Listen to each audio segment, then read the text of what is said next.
Using your utility bill for commercial, industrial, and local government New Jersey Clean Energy Program applications.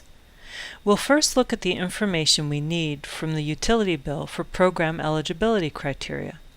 Prior to that, we'll want to make sure we know which property our bill is for. On this Atlantic City Electric bill, we can see that the service address is right up at the top of the bill. Now, the service address may not be the official address, but this is where you'll look to see which physical building the bill is for.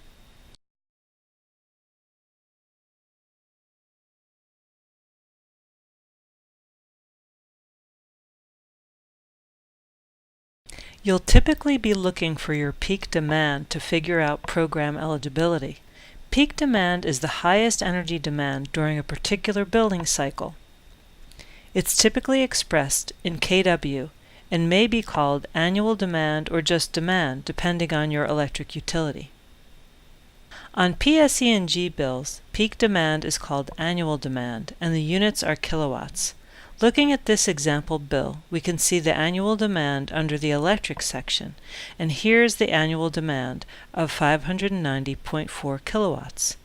This bill also happens to have a third-party provider, but whether it does or doesn't, this is always where you'll find your annual demand, which is the peak demand.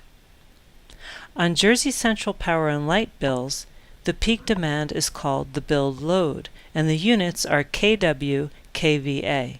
We can see on this example JCP&L bill that the billed load is listed under the usage information for this meter.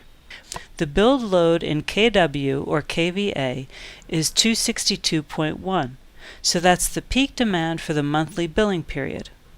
On Atlantic City Electric bills, the peak demand is shown as demand, and the units are in kilowatts. And we can see on this example bill that the amount is 170.4.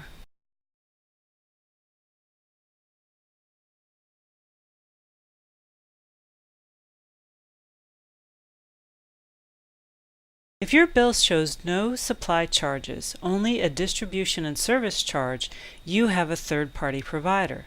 Some utilities will include the third-party provider charge on their bill, and some will not. But it needs to be included in your utility history either way.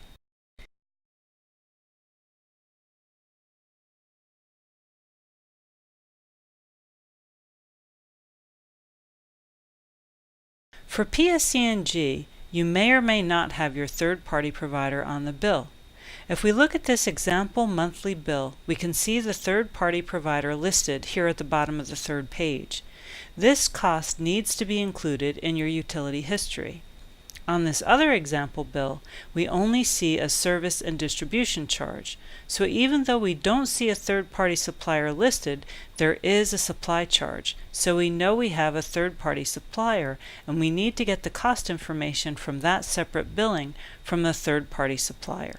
For JCP&L and Atlantic City Electric, you will see your third-party provider on your bill. And the cost from that third-party provider needs to be included in your utility history.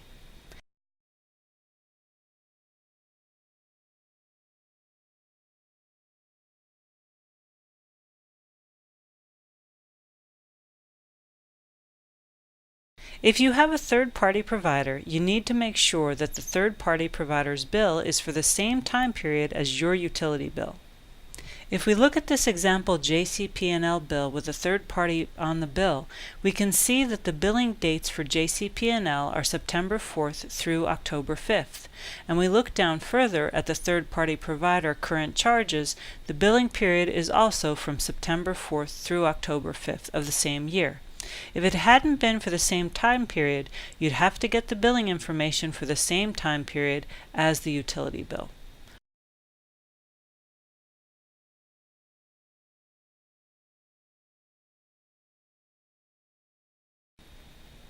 If you own solar panels, there'll be a net metering section on your bill that provides a breakdown of how much electricity was provided by the solar array and how much electricity was provided by the electric utility.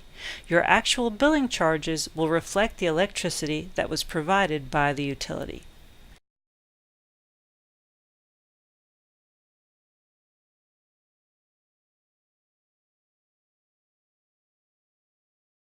If you have a power purchase agreement or PPA, contact the provider to get their utility bills.